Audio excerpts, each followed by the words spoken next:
Buongiorno, sono Alberto d'Artemis Maniago e sono titolare con la mia famiglia dell'azienda Conte d'Artemis Maniago. Ci troviamo a Buttorio, nella zona DOC Colli Orientale del Friuli. Questa azienda è un'azienda storica perché appartiene alla nostra famiglia dal 15 febbraio del 1585. In quel giorno, in quell'anno, Lavinia Freschi di Cuccagna, sposando Pompeo di Maniago, ha portato in dote alla nostra famiglia questa azienda. La nostra famiglia viene da Maniago, ma diciamo che si è trasferita qui a Buttorio negli anni 30, quando ha deciso di dare impulso alla viticoltura come attività agricola di più soddisfazione rispetto alle altre due aziende agricole che abbiamo, che fanno culture più semplici, diciamo. Qui a Buttorio abbiamo una lunghissima tradizione, come dimostra l'archivio di famiglia, e qui troviamo registrate giorno per giorno, anno per anno, quelle che sono le spese, gli incassi, le vendite e così via. Ma questa è la storia, oggigiorno bisogna andare avanti, quindi l'azienda è stata ampliata, trasformata nei limiti di quello che è possibile trasformarlo, perché qui siamo in un borgo vincolato dalla soprintendenza.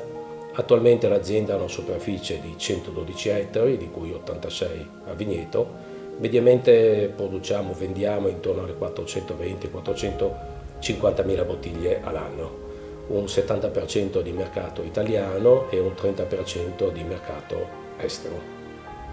Tra le varietà che noi produciamo abbiamo le cosiddette varietà internazionali, quindi quelle arrivate in Friuli a metà dell'Ottocento, post Fillossera, e tra i bianchi parliamo del Pinot Grigio, del Sauvignon, dello Chardonnay, e tra i rossi il Cabernet Franc, Cabernet Sauvignon e Pinot Nero. E poi abbiamo le varietà, quelle tipiche nostre, quelle che forse ci appassionano di più, che ci spingono a cercare sempre un miglioramento qualitativo, sia a livello di biotipo, di pianta, che a livello di vino finale. E tra i bianchi quindi ricordiamo il friulano, ricordiamo la famosa ribolla gialla, e la varietà che forse secondo me può dare maggiore espressione del territorio, la Malvasia da Malvasia istriana. Tra i rossi il Re Fosco da Peduncolo Rosso, lo Schioppettino, il Pignolo e il rarissimo Tazzolenghe. Ci troviamo sulla collina che noi chiamiamo Ronco Petrolio, la collina più a est del comune di Buttorio, in un vigneto particolare. Quando ho impiantato questo vigneto, che poi è una prassi che facciamo normalmente in tutti i nuovi vigneti, teniamo un filare storico a memoria del vigneto precedente. Questo è un filare classico di una volta, un misto verduzzo e picolite, in quanto pensavano una volta che il verduzzo aiutasse il picolite nell'impollinazione.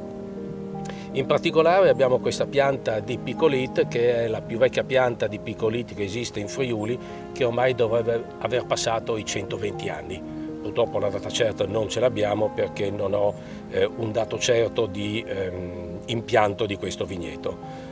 Particolare di questa pianta ovviamente è una pianta vecchia e quindi va seguita come tutte le cose un po' vecchie.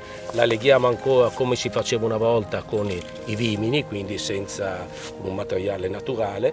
Bisogna poi disinfettare le forbici ogni volta che si fa la potatura per evitare di portare malattie a questa pianta, e bisogna mettere del mastice dove ci sono dei piccoli avvallamenti e dove potrebbe ristagnare dell'acqua e quindi fare un po' di marciume.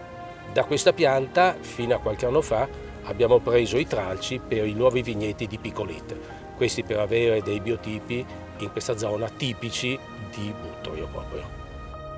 Ci troviamo nella nostra cantina sotterranea, cantina che fa parte del nucleo originale della casa, il primo nucleo della casa, in quanto nella contabilità aziendale abbiamo costi per ripararla già a metà del 1500. Qui noi mettiamo in stoccaggio e a riposare tutte le nostre bottiglie di vino dopo l'imbottigamento. Tutte le bottiglie di vino qui rimangono a riposare per minimo un mese, altre varietà come il Tazzolenghe e il Pignolo per svariati anni, il Picolite fino a 4 anni prima di confezionarlo e metterlo in commercio. Avete visto alcune immagini della nostra azienda, avete visto immagini dei vigneti, della cantina. Io vi aspetto però in azienda per potervi far vedere realmente quella che è la nostra azienda, e soprattutto potremo accompagnarvi o con il nostro fuoristrada o eventualmente con la e-bike, facendo un giro su tutta la nostra azienda, anche le parti collinari. L'aspetto delle bike è molto piacevole, molto silenzioso, molto a contatto con la natura, vi invito a venire a provarle.